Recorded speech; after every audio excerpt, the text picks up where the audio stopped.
We've been talking all week to people here in West Michigan about where they were on 9/11 during the attacks. And it seems like everyone remembers exactly where they were and who they were with. For one father from Zeeland, he happened to be inside the Twin Towers. Unlike the thousands who died that day, he was able to escape.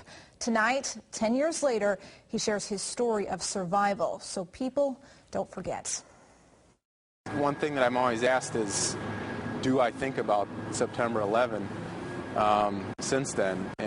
And I do, every day. Chad Creevy still has his old photo ID from the World Trade Center. Then 22, fresh out of college and starting an ambitious career in finance with a training opportunity in New York. I was supposed to be there for 2.5 weeks with Morgan Stanley. First job right out of college, and it was a great experience for me. Second day on the job, far away from home. Creevy was on the 61st floor of the South Tower when our country was attacked. Bright blue sky, no clouds, and then debris started floating by our window. 61 stories up, it just didn't feel right. And then the smell of jet fuel started to enter our floor, and then it really didn't feel right, and you had to get out. There was an informal announcement among our training personnel saying that there had been an accident.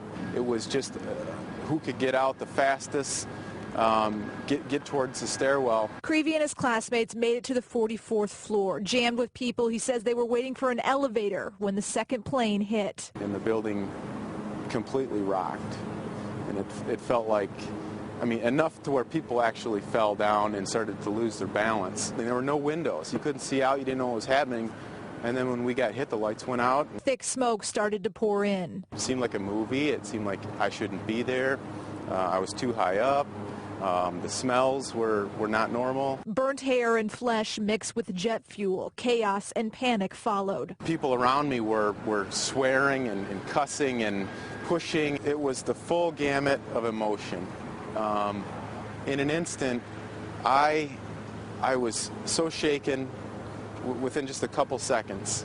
Just so shaken I didn't know what to do except to pray. He prayed to God for safety and then went into survival mode. It took about, I want to say 20 minutes, a half hour just to go down 44 flights of stairs. It was slow going. But Creevy made it out alive and ran, trying to not look back at the horror of people falling to their deaths.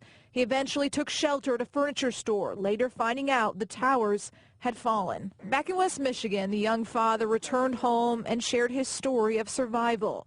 A decade has gone by. His family and his financial career have both grown. But he's different. What's the most common question you get? How has September 11 changed my life? And how has it? I think the biggest thing is a strengthened faith. Every anniversary, Creevy devotes countless hours to speaking to groups and children about what happened that day, reminding us what he can never forget. By me speaking and telling my story, I think I get a lot of ohs, and oh yeah, I remember feeling that way, and oh yeah, I didn't think of things that way, just from my perspective. Telling it over and over for me has become somewhat routine, but it's also needed because we're quick to forget how we felt that day.